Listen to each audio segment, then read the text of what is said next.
सभी बच्चों का स्वागत है। मैं अशोक कुमार इस नए प्लेटफॉर्म पर आपका स्वागत करता हूं। जैसे कि कल हमने एक जबरदस्त शुरुआत कर दी थी, आज फिर से आपके सामने प्रस्तुत हुए हैं और फिर से कुछ बातों पर विचार करेंगे और अब ये क्लास से अनवरत चलती रहेंगी। तो सबसे पहले स्टार्ट करते हैं। बिल्कुल हम कल बता चुके थे आपको, स्टार्ट जो करना है हमें ज्योग्राफी करना है। ज्योग्राफी, ठीक है, ज्योग्राफी,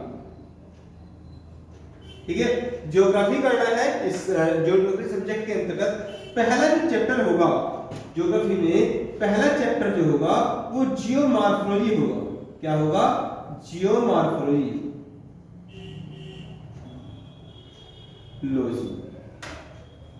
ठीक है। बिल्कुल बिल्कुल, मैं कमेंट को भी देख रहा हूं, कुछ बच्चे कह रहे हैं कि सर कल एक क्वेश्चन दिया था उसका आंसर क्लियर कर दीजिए। वो बातें हमारी समझ में नहीं, उसको भी क्लियर करेंगे, ठीक है, निश्चित रहिए।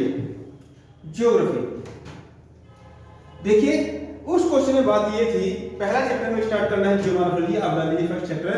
और उस क्वेश्चन में क्या बातें थी? उस क्वेश्चन में बातें थी कि ये क्या है, ये अफ्रीका महाद्वीप का ये हिस्सा, अफ्रीका महाद्वीप का ये हिस्सा, ये कैसे कैसे भारत का ये नीचे का हिस्सा हो सकता है, कैसे यहां से टूटकर, कैसे यहां से टूटकर और ये हिस्सा यहां पर खिसक गया, ऐसे कैसे पॉसिबल है? ठीक है, देखिए अभी तक जो आपने पढ़ा है, अभी तक जो आपने पढ़ा है, ये पढ़ा है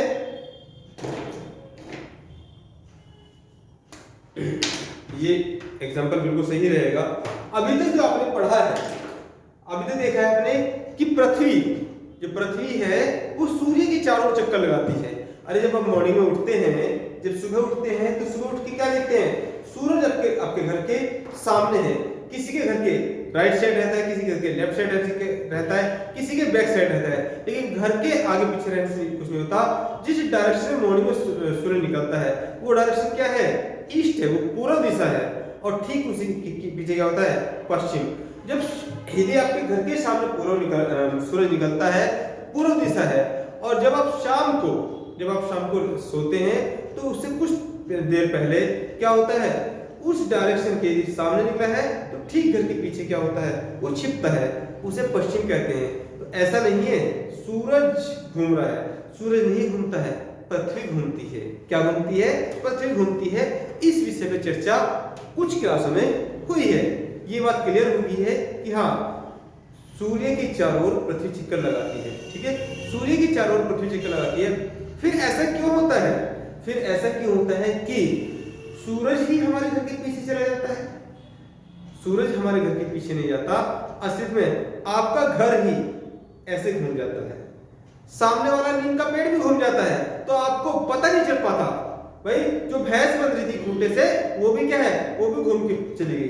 तो पूरा परिवेश घुमा है, पूरा परिवेश घुमा है, इसलिए आपको पता नहीं चल पाता।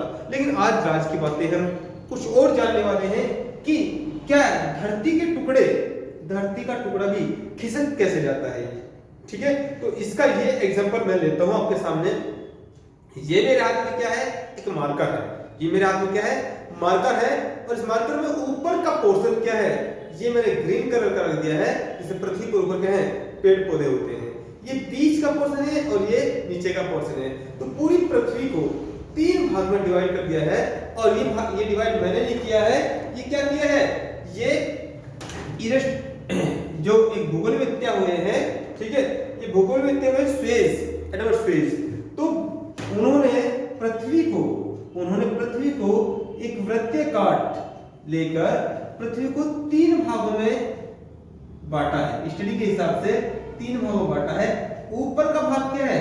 क्रस्ट है, ये मेंटल है, ये मेंटल है, और ये क्या है? कोर है। ये क्या है? कोर है। क्रस्ट, मेंटल और कोर। यहां पर ये जो चीज है, यहां पर ये चीज है, ठीक है, यहां क्या होता है? जो पृथ्वी के ऊपर के कण है, ये थोड़ा दूर है, ये थोड़ा दूर है। अब एक मार्कर ले लेता हूं, ये कण थोड़ा दूर है, ठीक है, एल्युमिनियम के बने होते हैं। और ये यहां पर कण क्या है? उसकी अपेक्षा थोड़ा पास पास में है, और कोर में ये अत्यंत पास पास में है। इसी वजह से क्या होता है, क्रस्ट पर जो टेम्परेचर है वो कम होता है, और जो डेंसिटी होती है वो भी क्या होती है, कम होती है, घनत्व। और यहाँ पर जो टेम्परेचर है क्रस्ट की अपेक्षा यहाँ पर थोड़ा सा अधिक है, और डेंसिटी भी क्या है, अधिक है, ठीक है। और यहाँ पर टेम्परेचर क्या है, यहाँ अत्यधिक है, और डेंसिटी भी क्या है, अत्यधिक है।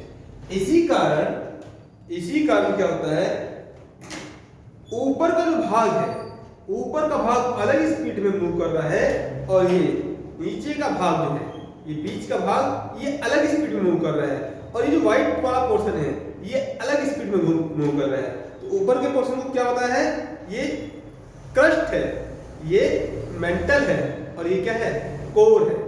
ये पोर्शन अलग स्पीड में मूव करता है, टेम्परेचर और डेंसिटी के कारण, ताप और घनत्व के कारण ये अलग स्पीड में मूव करता है, और ये अलग स्पीड में मूव करता है, ठीक है। तो यहां से ये क्लियर हुआ कि इसके कारण अब जब ये क्या है, अब जब ये परत ये पोर्शन इसके ऊपर करेगा तो यहाँ पर क्या है, अत्यधिक टेम्परेचर उत्पन्न होगा, और वो क्या है, वो निकलने की कोशिश करेगा। तो यहाँ पर इन टेक्टोनिक क्रियाओं के कारण पृथ्वी क्या है, फट जाती है, और इसी के कारण यहाँ पर क्या है, ये अंदर का जो मैग्मा है, ये मेंटल, ये बाहर निकल जाता है। ये एक अलग प्रोसेस है, इसको बाद में बढ़ाएंगे। तो ये कहीं ना कहीं तो खिसकेगा, तो ये इस डायरेक्शन में खिसका, ये इस डायरेक्शन में खिसका, और यहां से खिसक कर ये कहां पहुंच गया, ये इसके बीच में काफी बड़ा गैप आ गया, और यहां पर क्या हो गया, यहां पर पूरा जल मग्न हो गया, और ये इससे खिसक कर इधर आ गया। प्लेट टेक्टोनिक थ्योरी में इसको बहुत अच्छी तरीके से पढ़ेंगे। तो ये आपके कल के क्वेश्चन का आंसर था। तो इस क्वेश्चन के आंसर को देने के बाद मैं इस जो क्लास को है वो क्लोज करता हूं, और फर्स्ट चैप्टर डाल लीजिए ज्योमॉर्फोलॉजी। बस जस्ट अगले ही 2 मिनट में मैं आपको ज्योमॉर्फोलॉजी से बिल्कुल स्टार्टिंग से स्टार्ट करवाता हूं, क्योंकि कल हमारी बातें हो चुकी थी कि हम क्या करेंगे, हम बिल्कुल जीरो से स्टार्ट करेंगे, ठीक है। तो आज का पहला चैप्टर है ज्योमॉर्फोलॉजी, तो उसको स्टार्ट करते हैं। जल्दी इसके नोट कर लीजिए, ये क्वेश्चन का आंसर है। इससे पहले क्वेश्चन का आंसर मैंने कल आपको दे दिया था, जल्दी कीजिए।